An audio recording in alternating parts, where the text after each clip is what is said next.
हमारे चैनल से जुड़ने के लिए YouTube पर रियाज एजेंसी को अभी सब्सक्राइब करें और साथ में बेल आइकन को दबाना ना भूलें। 2 से करो, 3 से करो, 4 से करो। फ़इन खिफ्तुम अल्ला तादिलू, लेकिन अगर तुम्हें डर है कि तुम 2, 3, 4 करने के बाद इंसाफ नहीं कर पाओगे तो अल्लाह फरमाता है फवाहिदा, तो अब तुम्हारे लिए एक ही औरत जायज़ है। निकाह मेरे नबी सल्लल्लाहु अलैहि वसल्लम की बहुत ही पसंदीदा सुन्नत है। हुज़ूर सल्लल्लाहु अलैहि वसल्लम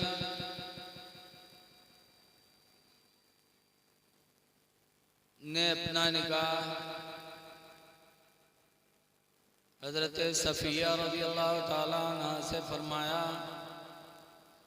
और निकाह होने के बाद हुज़ूर ने रोटी का मलीदा बनवाया और मदीने तैयबा में तकसीम करवा दिया और फरमाया है लोगों यही मेरा वलीमा है। और जब हज़रत उम्मे हबीबा से शादी किया, उम्मे हबीबा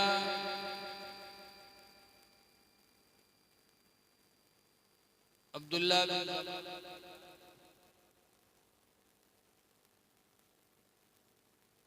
हुए वो, और उसके बाद जब मक्का से मुसलमानों ने हिजरत किया, हबशा गए, तो हबशा जाने के बाद हज़रत उम्मे हबीबा के शौहर नसरानी हो गए और नसरानी हो के वो मर गए। हुज़ूर सल्लल्लाहु अलैहि वसल्लम को पता चला कि उम्मे हबीबा का शौहर हबश में नसरानी होकर मर गया, तो हुज़ूर सल्लल्लाहु अलैहि वसल्लम को बड़ी तकलीफ़ हुई और हुज़ूर ने मक्का से एक वकील अपना बनाकर हबशा भेजा और हबशा के नज्जाशी बादशाह से कहलवाया कि मेरा निकाह उम्मे हबीबा से कर दो। उम्मे हबीबा ने जब ये पैगाम हुजूर का सुना तो खुशी के मारे उम्मे हबीबा ने अपना सारा जेवर उठा करके पैगाम लाने वाले को दे दिया और अपना एक वकील बनाया और हबशा में नज्जाशी बादशाह ने उम्मे हबीबा का निकाह हुजूर से किया। 400 मिस्काल उसने महर अदा किया हुजूर की तरफ से। तो हुजूर ने जब उम्मे हबीबा रज़ी अल्लाह अन्हा से शादी किया तो मदीना मक्का शरीफ में नांद और रोटी बनवाई, नांद और गोश्त, और ये वलीमा फरमाया। तो हुजूर ने बड़ा से बड़ा वलीमा भी फरमाया और कम से कम भी वलीमा फरमा करके अपनी उम्मत को तालीम दे दी कि हज़रत सफ़िया से शादी किया तो मलीदा बनवा करके तकसीम किया और उम्मे हबीबा से शादी किया तो नाद और गोश्त बनवा के वलीमा किया। ये सब कुछ मेरे नबी का तालीम उम्मत के लिए था, वरना रसूल करीम सल्लल्लाहु अलैहि वसल्लम की बीवी हज़रत आयशा फरमाती हैं, हुज़ूर ने फरमाया आयशा लौ शीतो लसारत मैया जिबालुज़्ज़हबी, कि आयशा अगर मैं चाह लूँ तो मेरे साथ साथ सोने के पहाड़ चलें। इतना इख्तियार के बावजूद हुजूर ने बहुत ही गुर्बत की ज़िंदगी गुजारी।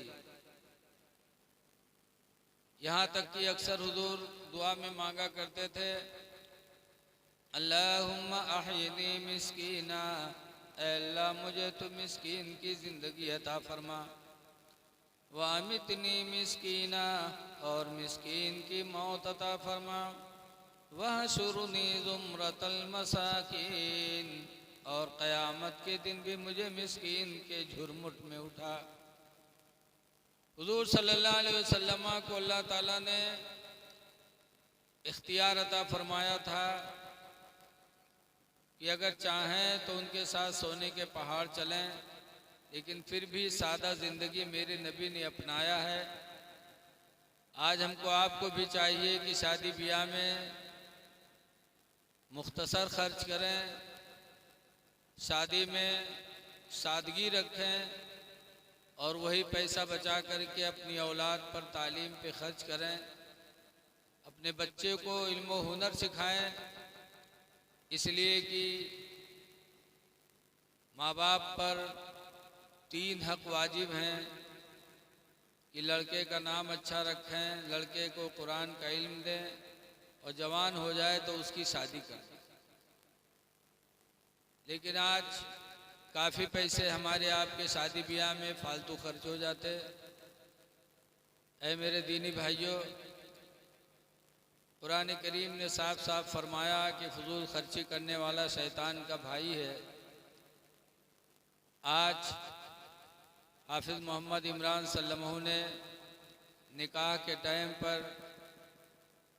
अपना बेहतरीन प्रोग्राम रखा है। दुआ है कि नबी करीम सल्लल्लाहु अलैहि वसल्लम की इस महफिल मिलाद के वसीले से अल्लाह ताला इनकी शादी को मुबारक फरमाए और इसके फयूज़ व बरक़ात से अल्लाह ताला उन्हें माला माल फरमाए। निकाह के बारे में कुरान हकीम में एक जगह और आया है, अल्लाह फरमाता है या अय्युहन्नासु इत्तक़ू रब्बकुमुल्लज़ी ख़लक़कुम मिन नफ़्सिन वाहिदा, ऐ लोगो अपने उस परवरदिगार से डरो जिस परवरदिगार ने तुमको एक जान से पैदा फरमाया है। एक जान कौन है? वो आदम अलैहिस्सलाम है। व ख़लक़ मिन्हा ज़ौजहा, और उन्हीं से उनकी बीवी को भी पैदा फरमाया। वबस्स मिनहुमा रिजालन व निसा, और आदम व हव्वा से पूरी दुनिया में अल्लाह ताला ने इंसानों को फैला दिया है। जरा चुप हो जाए, कितने बड़े यार ढीठ लोग हैं बताइए। आज क्या कहा जाए, लोगों में बिल्कुल ज़र्रा बराबर दीन की कद्र नहीं है। इसीलिए किसी कहने वाले ने कहा था, आह इस्लाम तेरे चाहने वाले न रहे, आह इस्लाम तेरे चाहने वाले न रहे, जिनका तू चांद था अफसोस वो हाले न रहे। हदीस पाक में है, अन उम्मे सलमता क़ालत क़ाल रसूलुल्लाह सल्लल्लाहु अलैहि वसल्लम, हज़रत उम्मे सलमा से रवायत है, फरमाती अल्लाह के नबी करीम सल्लल्लाहु अलैहि वसल्लम ने इरशाद फरमाया, अय्युमा इमरातिन मातत, जो औरत मर गई, व ज़ौजुहा अन्हा राज़िन, दरा हाले कि उसका शौहर उससे राज़ी रहा, फ़दख़लतिल जन्ना, तो औरत जन्नत में दाखिल होगी। एक जगह फरमाया नबी हुरैरा क़ाला क़ाला रसूलुल्लाह सल्लल्लाहु अलैहि वसल्लम, हज़रत अबू हुरैरा रज़ियल्लाहु ताला अन्हु से रवायत है, फरमाते अल्लाह के नबी सल्लल्लाहु अलैहि वसल्लम ने इरशाद फरमाया,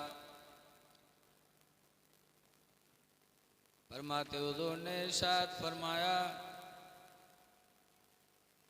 मनिद्दा रजुलन इमरातन, जिस आदमी ने अपनी औरत को बुलाया, इला फिराशिही, अपने बिस्तर की तरफ, फ़अबत गदबान, तो उसकी बीवी बिस्तर की तरफ नहीं आई और उसका शौहर रात में नाराज होकर के गुजारा, रात नाराजगी में गुजरी, तो हदीस में लानतहल मलाइका, तो तमाम फरिश्ते उस औरत पर लानत भेजेंगे। एक हदीस पाक में है, अन अनस क़ाला क़ाला रसूलुल्लाह सल्लल्लाहु अलैहि वसल्लम, हज़रत अनस से रवायत है, फरमाते अल्लाह के रसूल ने इरशाद फरमाया, ला यजलिदु अहदुकुम इमरातन, कि तुम में से कोई अपनी बीवी को कोड़ा न मारे, जल्दल अब्दे, गुलाम को कोड़े मारने की तरह कोई अपनी बीवी को कोड़े न मारे। सुम्मा युजामिउहा इला आखिरिल यौम, फिर आखिरी दिन में उसको अपने सोहबत के लिए बुलाए। तो हुजूर फरमाते हैं कि जिस तरह एक इंसान गुलाम को मारता है उस तरह अपनी औरत को न मारे, कि एक टाइम मारता है दूसरे टाइम कुर्बत करता है तो आदमी की शर्म व हया ख़त्म हो जाती है। रसूल करीम सल्लल्लाहु अलैहि वसल्लम ने औरतों के साथ हुस्ने सलूक का हुक्म दिया है। इसीलिए कुरान हकीम में भी अल्लाह फरमाता है, शिरुहुन्ना बिल मारूफ, औरतों के साथ अच्छा बर्तावा करो। एक हदीस में है, अल मरअतु इज़ा सल्लत खम्सहा, जो औरत 5 वक्त की नमाज पढ़ ले, वसामत शहरहा, और रमज़ान का रोज़ा रख ले, वातात बालहा, और अपने शौहर की फर्मा बरदारी कर ले, वसामत शहरहा व अहसनत फरजहा, और अपने शर्मगाह की हिफाजत कर ले। तो हुज़ूर फरमाते, फतदखुलल जन्नत मिन अय्यि बाबिन शात, तो औरत जन्नत के जिस दरवाज़ा से चाहेगी दाखिल हो जाएगी।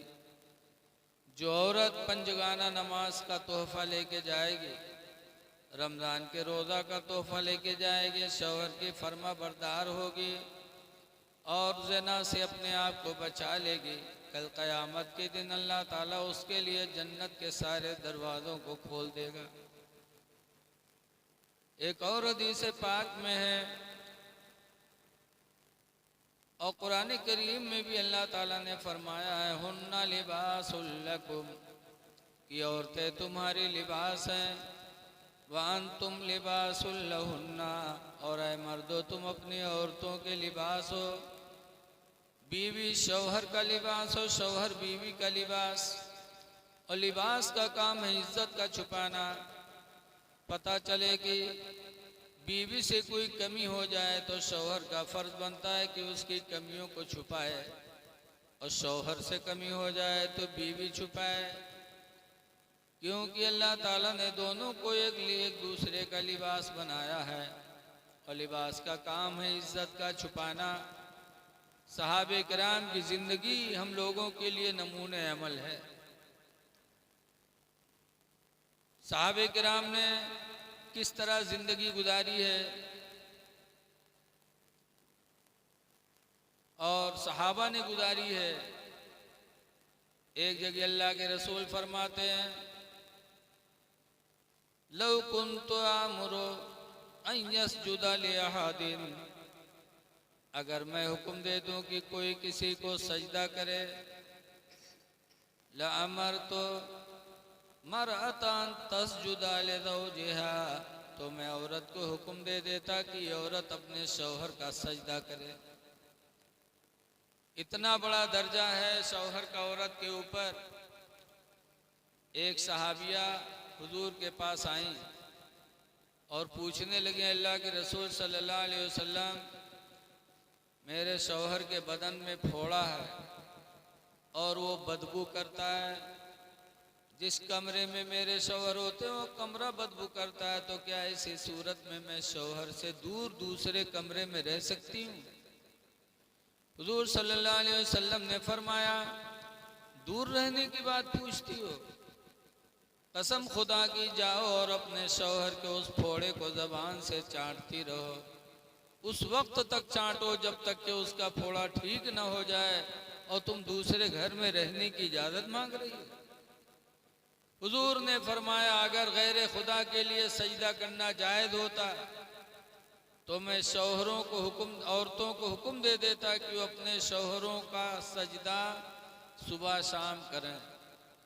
लेकिन सजदे इबादत तो हराम है बिल्कुल, और सजदे तादीमी भी हराम है। सजदे इबादत कुफ्र और सजदे तादीमी हराम। इसलिए पता चला कि मियाँ बीवी का रिश्ता बड़ा नाजुक है। अल्लाह ताला एक दूसरे के हुकूक की अदायगी की तौफीक अता फरमाए। आज शादियां होती हैं, शादियों के बाद रोज़ी की कितनी बड़ी तौहीन होती है। अक्सर देखा जाता है कि कहीं चावल का ढेर पड़ा हुआ है, कहीं रोटियां पड़ी हुई हैं। याद रखो, एक मर्तबा रसूल करीम सल्लल्लाहु अलैहि वसल्लम के साथ हज़रत उमर फारूक आज़म जा रहे थे। रास्ते में कहीं रोटी का एक टुकड़ा सूखा पड़ा था। हज़रत उमर ने उठाया और उसको साफ किया, फिर उसको खा लिया। तो हुजूर फरमाते हैं, उमर, तुमने रोटी के एक टुकड़े की इज्जत की है, अल्लाह इसकी बरकत से तुम्हें कभी मुहताज नहीं बनाएगा। पता चला कि रोटी की और रोज़ी की जितनी इज्जत की जाए, अल्लाह ताला उतनी ही रोज़ी में बरकत अता फरमाता है। इसलिए शादियों के टाइम पर रोज़ी की तौहीन होती है, उससे हम और आप कोशिश करें कि बच जाएं। इसलिए कि इन्हीं रोज़ी के लिए आदमी कहाँ से कहाँ चला जाता है, कहीं बम्बई है, कहीं सऊदी है, कहीं कहीं है।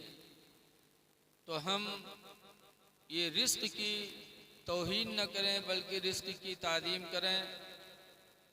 शादी अल्हम्दुलिल्लाह फ़र्ज़ भी है, वाजिब भी है, सुन्नत भी है, हराम भी है, नाजायज़ भी है। आदमी को जब यकीन हो जाए, बिल्कुल यकीन कामिल कि हम शादी नहीं करेंगे तो हमसे ज़िना हो जाएगा, तो ऐसी सूरत में शादी करना फ़र्ज़ है। और अगर गालिब गुमान है कि हम शादी नहीं करेंगे तो हमसे ज़िना होगा, तो ऐसी सूरत में शादी करना वाजिब है। और अगर गुमान भी न हो, यकीन भी न हो, तो शादी करना सुन्नत है। और अगर ये यकीन हो जाए कि हम शादी करने के बाद औरत के हुकूक को अदा नहीं कर पाएंगे, बिल्कुल यकीन हो जाए कि शादी होने के बाद हम औरत के हुकूक को अदा नहीं कर पाएंगे, तो ऐसी सूरत में शादी करना हराम है। और अगर गालिब गुमान हो कि हम शादी तो कर लेंगे लेकिन बीवी के हुकूक को अदा नहीं कर पाएंगे, गुमान है, तो ऐसी सूरत में शादी करना नाजायज़ है। अब शादी के हुकूक बहुत तरीके के हैं। शादी हो गया, शादी हो गई और आदमी को बीमारी है, नामर्द है, इलाज के बाद भी उसकी नामर्दी नहीं जा रही है, तो इस्लाम में है कि उस पर तलाक देना वाजिब है। क्योंकि ऐसी सूरत में एक औरत की ज़िंदगी को बर्बाद करना है। शादी समझो हमारे आपके लिए अल्लाह ताला की तरफ से एक नेमत है। चूँकि एक घर बसने में शादी का बहुत बड़ा हाथ है। जिसकी शादी नहीं होती उसका घर कैसा होता है। हज़रत उमर फारूक आज़म रज़ी अल्लाह ताला अन्हु फरमाते हैं, शौहर समझता है कि हमारा एहसान है बीवी पर, लेकिन हकीकत यह है कि बीवी का एहसान होता है शौहर पर। क्योंकि बीवी एक शौहर के लिए अपने माँ बाप भाई बहन सबको छोड़ देती है। दूसरा एहसान यह है कि औरत की वजह से शौहर की निगाहें गुनाहों से बचती है। तीसरा एहसान यह है कि औरत की वजह से शौहर का घर मिसले जन्नत बन जाता है। और चौथा एहसान यह है कि शौहर की अमानत को औरत 9 महीने तक अपने पेट में महफूज रखती है। और पांचवा एहसान ये है कि शौहर को अल्लाह ताला जो औलाद देता है तो बीवी की वजह से देता है। बीवी न हो तो इंसान साहिब औलाद कैसे हो। इसीलिए हुजूर सल्लल्लाहु अलैहि वसल्लम अपनी बीवी खदीजा के इंतकाल के बाद खदीजा को जब याद करते थे तो हज़रत आयशा ने कहा था कि बुढ़िया को आप याद करते रहते हैं। तो हुजूर ने फरमाया था मैं खदीजा को कभी नहीं भुला पाऊंगा, इसलिए कि खदीजा के पेट से अल्लाह ताला ने हमें औलादें अता फरमाई। तो हुजूर भी एहसान समझते थे, इसलिए बीवी का सबसे बड़ा एहसान ये है कि उसकी वजह से अल्लाह ताला हमें आपको औलाद अता फरमाता। और एक एहसान ये है कि बीवी अपने सीने का दूध मुफ्त में शौहर के बच्चे को पिलाती है। बहुत एहसानात हैं, इसीलिए इनके साथ उसने सलूक का हुक्म किया गया है। तो हमको चाहिए कि हम अपनी ज़िंदगी में नबी करीम सल्लल्लाहु अलैहि वसल्लम की ज़िंदगी को सामने रखें ताकि हमारे कदम सुन्नत के मुताबिक गुजरें। आज जहेज का भी मामला चल गया है। इंसान मांगता है, मांगने से इंसान सिर्फ जलील होता है। लिखा है कि जो जहेज मांगता है उसकी कमाई में अल्लाह ताला बरकत अता नहीं फरमाता। जहेज मांगना ये मना है, लेकिन देना मेरे नबी की सुन्नत है। अल्लाह ताला जितना दे उतना अपनी औलाद को देना चाहिए, क्योंकि आज हमारे हिंदुस्तान के कुछ हिस्सों में बाप मरता है, बाप की जायदाद सब लड़के ले लेते, लड़कियों को नहीं मिलता।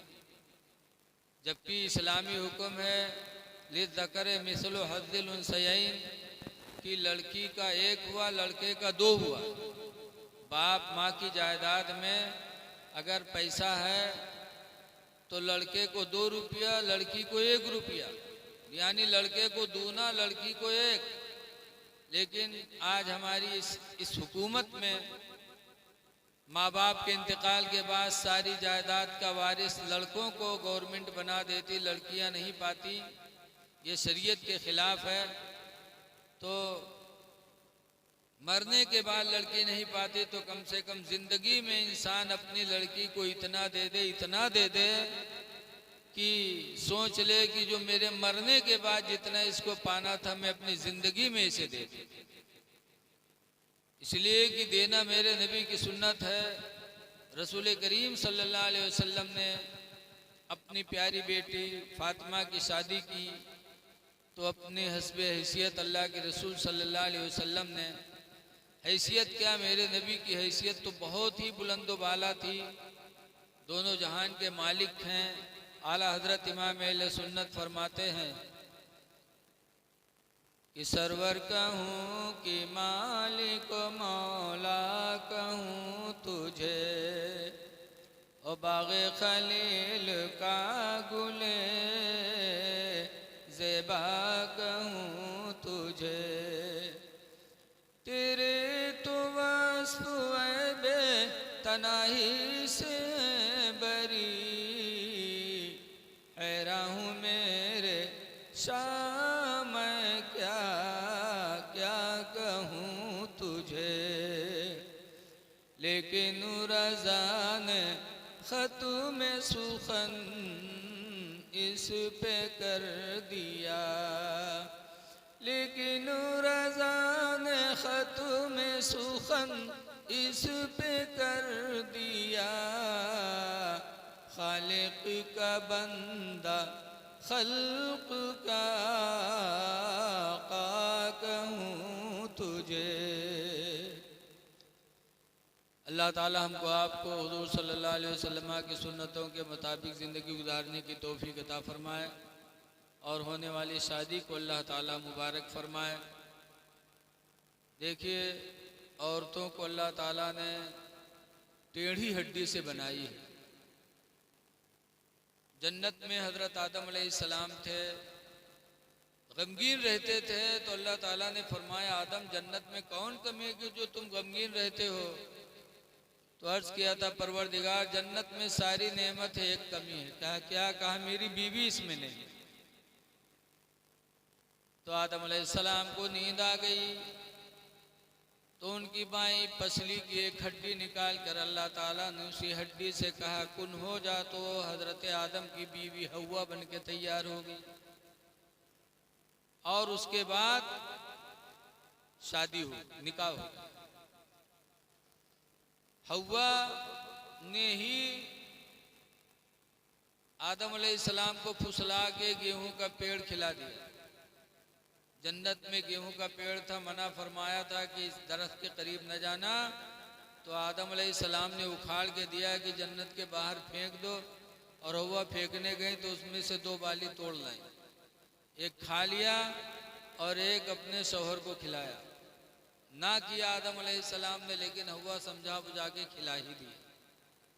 इसीलिए हदीस पाक में हुजूर फरमाते लौला बनु इसराइल लम यखनिजिल लहम, अगर बनी इसराइल न होते तो गोश्त नहीं सड़ता।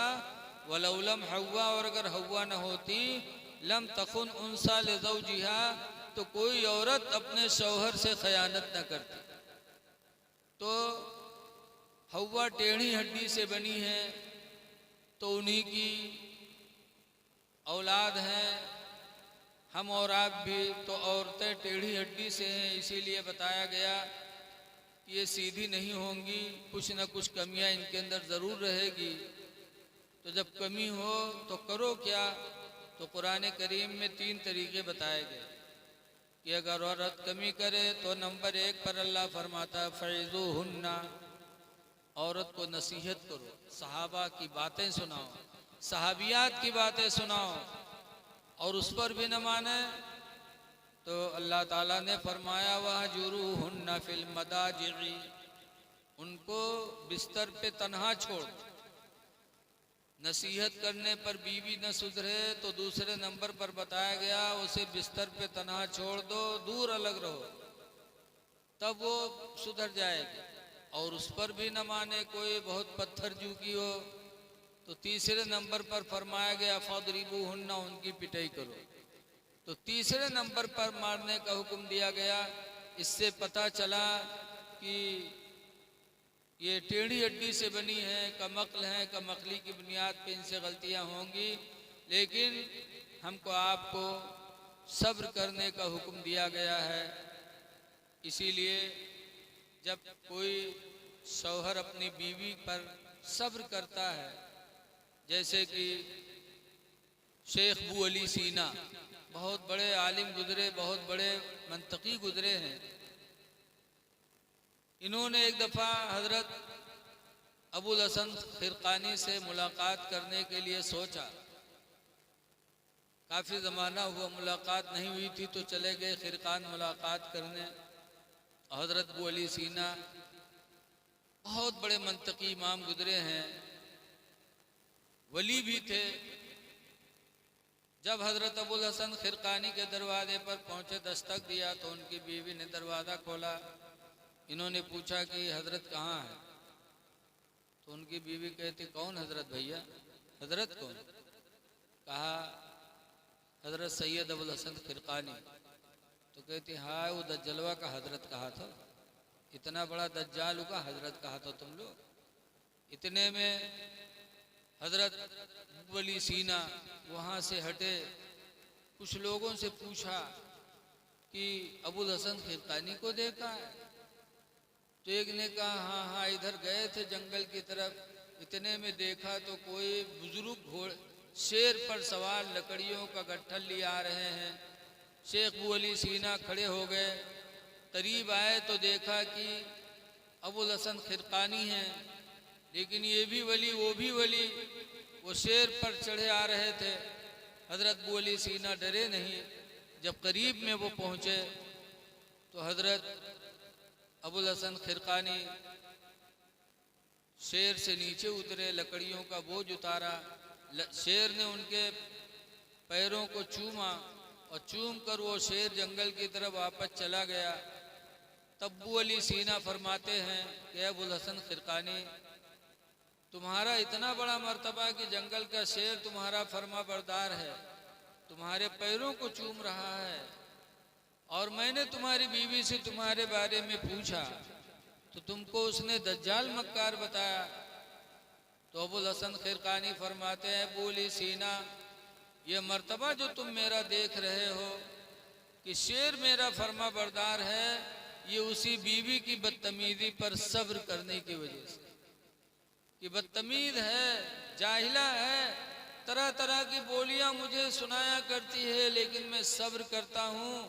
कभी ना मारा ना कभी तलाक के लिए सोचा, तो अल्लाह ताला ने मुझे विलायत अता फरमा दी। पता चला कि एक इंसान जब औरतों पर रहम करता है तो औरत तो उस पर अल्लाह ताला रहम फरमाता है। और हदीस शरीफ में भी है कि इरहमु मन फिल अर्दी, ज़मीन वालों पे रहम करो, यरहमुकुम मन फिस समा, तो आसमान वाला तुम पर रहम करेगा। इसलिए गुजारिश है मियाँ बीवी में कि दोनों एक दूसरे पर रहम करें। बीवी शौहर पर रहम करेगी तो बीवी पर खुदा रहम फरमाएगा, शौहर बीवी पर रहम करेगा तो शौहर पर खुदा रहम फरमाएगा। अल्लाह ताला की बारगाह में दुआ है कि अल्लाह ताला हमको आपको इन चंद बातों पे अमल करने की तौफीक अता फरमाए, और जनाब अज़ीज़म मोहम्मद इमरान सल्लल्लाहु की शादी को अल्लाह ताला नेक फरमाए, मुबारक फरमाए। खड़े हो जाइए, सलातो सलाम पढ़